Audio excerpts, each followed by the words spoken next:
marketing tips with Twin Creek Media. It's like so lame. Twin Creek's content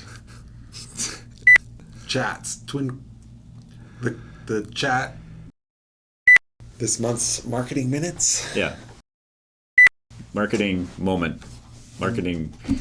Micro marketing minutes. Twin Creeks. Between two creeks. Like between two ferns. Yeah. That'd be fun.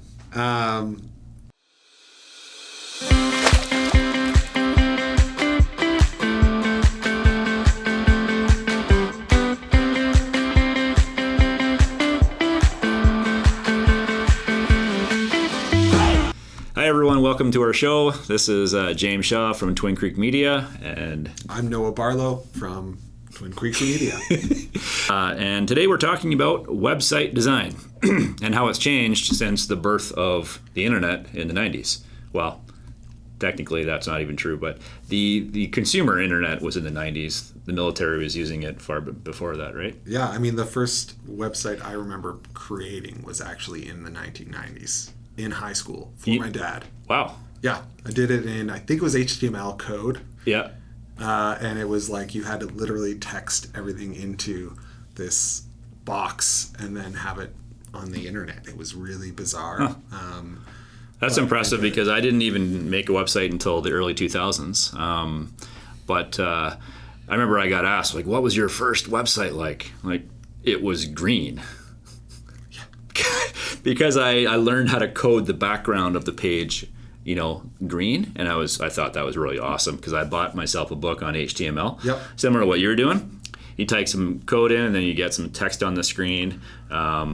Getting pictures was a bigger challenge for sure. Learning how to do images and stuff, but text on screen with a couple links, they were amazing websites, weren't they?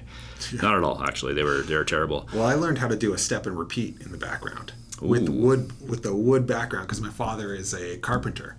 So I did a nice step and repeat of like wood paneling in the background and I remember this was a big one, a rotating logo for Barlow. In the 90s? In the 90s. You're like way beyond. I felt pretty impressive. Like a savant. Yeah. Were you a savant child? I was not, but I felt dialed in. You're dialed in. Yeah. Now I probably couldn't even remember what that code was because today it's become a lot easier to create really, really nice. That's right. And we're talking about how website design has changed and particularly what are the trends and what's coming up for 2023. Back in, again, mid-2000s, remember Flash and how motion was such a big deal, right? Totally. So Macromedia Flash, got bought by Adobe later on and kind of went obsolete. And then everything went static, and now it's all coming back, and the user experience is very, very important. So, the first thing on our site, we'll get to user experience in a moment, but let's talk a little bit about optimizing for mobile devices. Now that is a huge deal, and why do you think that would be? Well, I mean, if you look at the data in the back end, almost all of our users, well, maybe at least 50% of users are going to be on their mobile devices. Yeah. And obviously these devices are with us everywhere, every day, and a lot of consumers are using that to check out. That's right. The brand. So even, we're talking to business owners here and marketing directors who are familiar with analytics, hopefully. If you don't have that, if you don't know your web stats and who is on your website, make sure you install Google Analytics. It's a free program. And then kind of just measure what device people are on when they hit your website. So is it a small percentage on phones and tablets, or is it a really large percentage? It makes a big difference. Mm-hmm. And you have to optimize your experience for the most people on your site. Who is your customer? For a lot of companies, as you said, like that's 50% or more, isn't it? So they have a majority of their website visitors are actually on phones or tablets. Some business users, it's the more specialty business, commercial, industrial type industries, it's still dominated by desktop computers or laptops. But for pretty much everybody else, the day-to-day visitor is going to be on their phone. Absolutely. Especially when you're driving traffic to your site from places like Facebook or Instagram or LinkedIn, when they happen to be scrolling their feeds and they're coming from, a promotion or an ad or a story that they've seen. Yeah. And or even Google Maps, right? Yeah. That's one of our top leads. I love that. Finding a great way to drive people in from Google Maps. They're searching for something in their area, and then boom, next thing you know, they're on your website on their mobile device. Yeah. You got to make sure it's optimized for that. Yeah, I mean, that kind of goes to one of our later points, but we can touch on it now. So the technology side of website design, and using Google My Business, the Google Map profile as a secondary website for your company. Some companies still don't see it that way. They think, they're on the maps. Is their phone number right? Is their address right? But it's far more than that. If your Google My Business profile is really optimized, that is almost a second website for your company. It gets a lot of attention, a lot of hits, thousands per month, and people are calling from that profile. They're clicking through to your website from that profile. They're reading your customer reviews on that profile, making a lot of decisions whether to hire this company or not, whether to buy from this company or not. And in that website, I call it a website, but it's actually just a business profile, like a directory listing. But it's so critical these days. And that's one of the first things we do when a company comes in. We look at their Google profile. Like, is it optimized? Is it up to date? Is it doing what it could be? Awesome. Huge potential from that. Absolutely. And so how do you feel, you look at their Google profile, but also do you ever reference or check their social profile as well? Mm-hmm. Absolutely. So, we're going to jump down to one of the points there, the embrace technology point. Yeah. So embracing technology is such a broad term, but what we mean by that is just simply, are your dots connected? Mm-hmm. Remember the connect the dot diagrams when you're in elementary school? Mm-hmm. It's much like that. So is your Facebook connected to your website and LinkedIn profile and YouTube channel and other business directory listings like Yelp or another industry association directory? Is that linked to your site? Your Google profile linked to your site? Instagram. If you're reaching a younger demographic, TikTok is also important. So there's so many technology points out there that all need to be interconnected to have their best effect. For sure. And they all need to look cohesive too. Yeah. I find a lot of the time what we see on Instagram, you wonder if it's the same brand that you looked up online.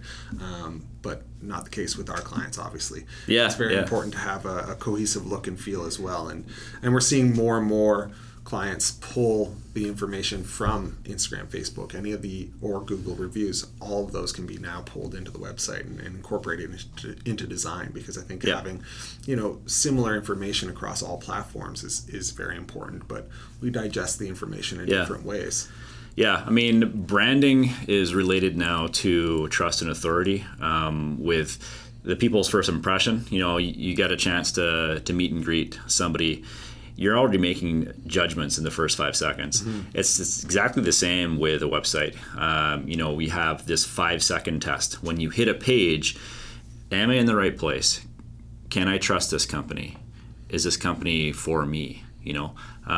So they're making these subconscious assessments of your website based on your design and branding, which goes into user experience. Mm-hmm. And all these things need to kind of align across social platforms, like you were saying, with your website, and in your bricks and mortar, if you have a storefront, right? The whole thing needs to be on brand, mm-hmm. as we say in the industry. Just meaning, is it unified? Is it cohesive? Is it looking amazing across all fronts? Yeah. Right? And then there's a lot of trust just established in that, which is why branding is so important to all of these other things we're talking about, like website design. Yeah, one of my favorite quotes from my favorite boss a long time ago was, your brand is your promise. Yeah. And that's how he always defined a brand. And I was like, that really resonates with me. Yeah. And so how does that, translate to every piece of collateral or digital touch point or everything that you're doing to communicate that promise? Yeah. What is that promise? What does it mean? That's a good point. I have a very similar, perspective on branding, which is your brand is basically your reputation. But your reputation is, what are you promising to others? But ultimately, your brand or your reputation is not in your hands. It's in your customers' hands or your clients' hands. Like they're the ones forming their opinion about who you are, which becomes your long-term reputation, becomes what you're known for, aka your promise, right? So it's kind of a neat neat segue into how branding relates to that. Sure. Just jumping back to technology, I just wanted to touch on a few things. AI is like one of the buzzwords of 2022, 2023. Going to be in the future more and more and more, with ChatGPT, with other tools like Midjourney for image, enhancements and creative design. So, any comments on are you using AI for any of our clients or your clients with creative work right now? Yeah, I mean, I like to use ChatGPT or maybe less so Midjourney. I haven't found that to be as helpful, but I really think that ChatGPT is a great way to start the conversation. Yeah. The heavy lifting in any campaign that we try to do is getting it started. And it's so hard to start the process, just like moving a heavy boulder. Once you have it moving, it's easy to keep it moving. But it's the getting it started that is, requires a lot of time and a lot of, I guess, heavy lifting. So on a practical level, what would you literally do to get it moving using AI?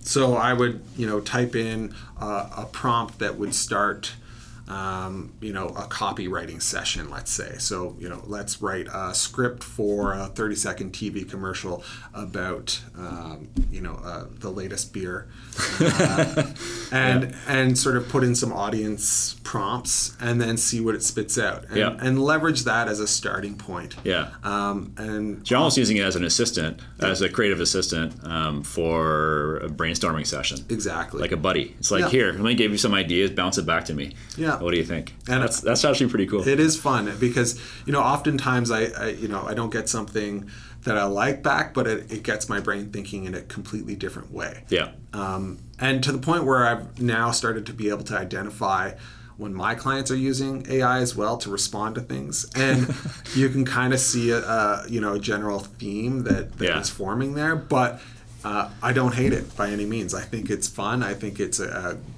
great assistant and a great creative tool if used in the right way. Yeah. Having it write your essay or write your creative script or any of that kind of stuff, I think is lazy. But having it start from scratch and not without any editing. Exactly. So I mean, our team does the same thing when they're writing stuff. You can either use it at the front end, have AI generate some ideas for you and or write some stuff for you, which is actually sometimes pretty good, sometimes not so on point. Or you can have it edit. We had one of our writers, they wrote their own article on a topic and they used AI to trim it down. It's like, here, take this 600 word article and turn it into 400 words.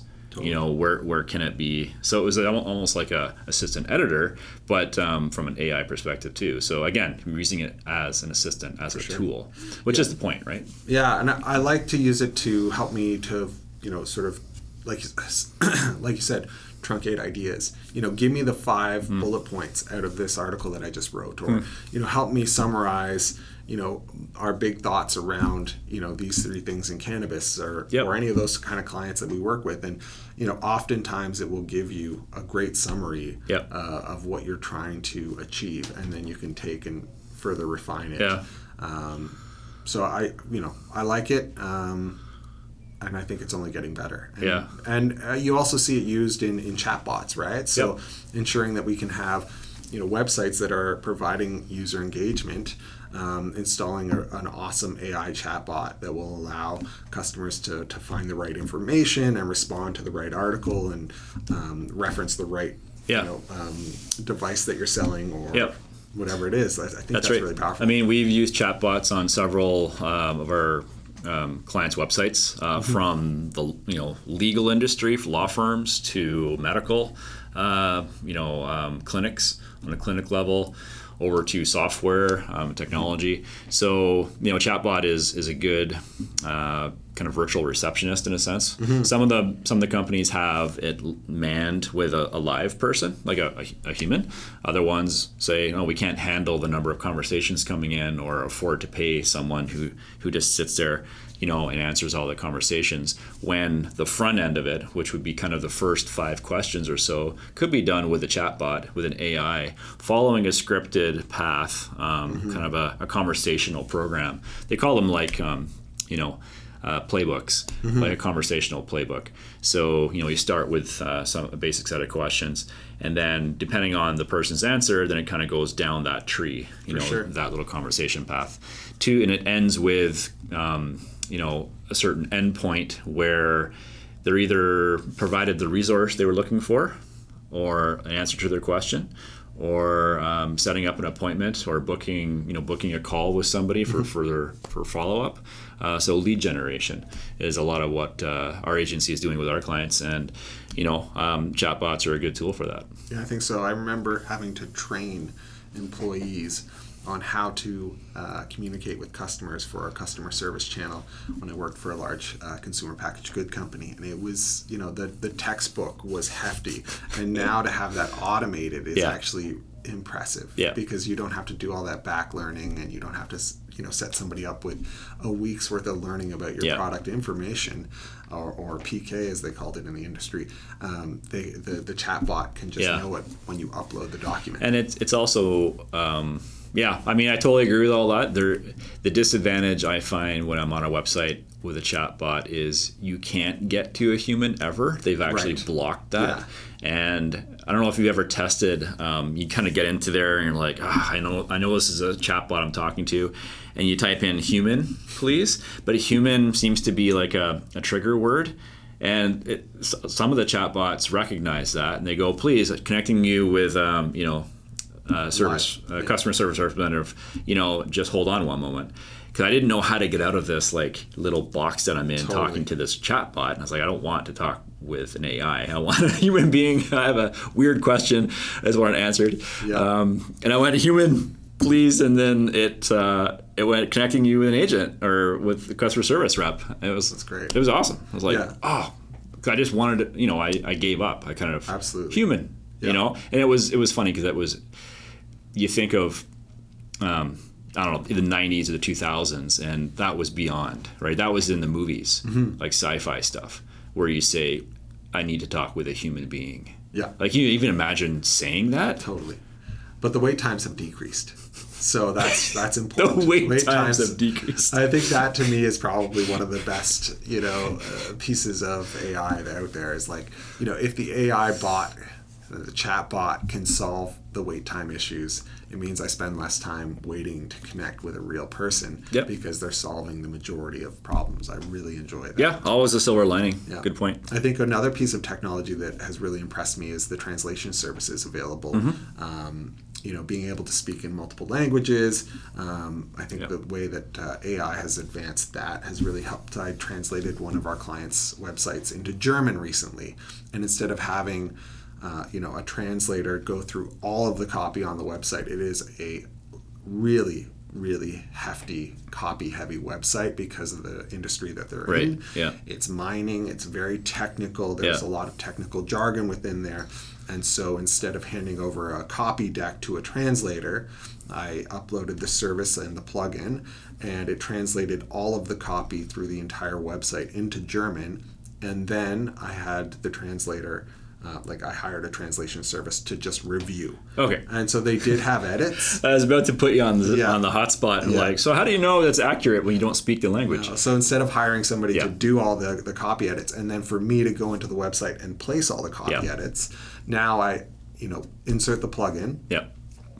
It does all the translations. Yep. It inserts them under the different language. 3/4 of the work is done. Exactly. And you're just left with, have the human expert proofread instead of doing the whole thing. Yeah. So, it's efficient. Yep.